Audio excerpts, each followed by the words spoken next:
நம் நாட்டு ஜனாதிபதி அனுரகுமார் திசாநாயக்க அவர்கள் 3 நாட்கள் உத்தியோகபூர்வ விஜயத்தை மேற்கொண்டு கடந்த 3ஆம் தேதி வியட்நாமுக்கு போயிருக்காரு. வியட்நாமில் நடக்க இருக்கிற சர்வதேச வெசாக் தின நிகழ்வுகளில் பங்கேற்பதற்காக விருந்தினராகவும் அழைக்கப்பட்டிருக்காரு. வியட்நாம் ஜனாதிபதி அனுரகுமார் திசாநாயக்க அவர்களை மிகுந்த மரியாதை கொடுத்து வரவேற்ற விஷயங்களை நம்ம பார்த்திருக்கோம்.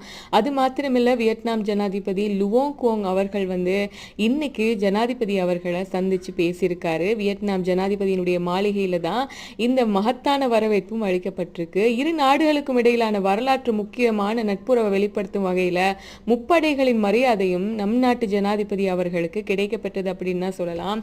அது மாத்திரமில்ல, நம் நாட்டு ஜனாதிபதி அவர்கள் வியட்நாமில் இருக்கக்கூடிய மிகவும் பழமை வாய்ந்த டெம்பிளில் போய் தரிசிச்சும் இருக்காங்க. அங்க பௌத்தர்கள் அதிகமாக வாழ்வதனால அநேகமான பௌத்த பிக்குகளையும் சந்திச்சிருக்காரு நம்ம நாட்டு ஜனாதிபதி அனுரகுமார் திசாநாயக்க அவர்கள்.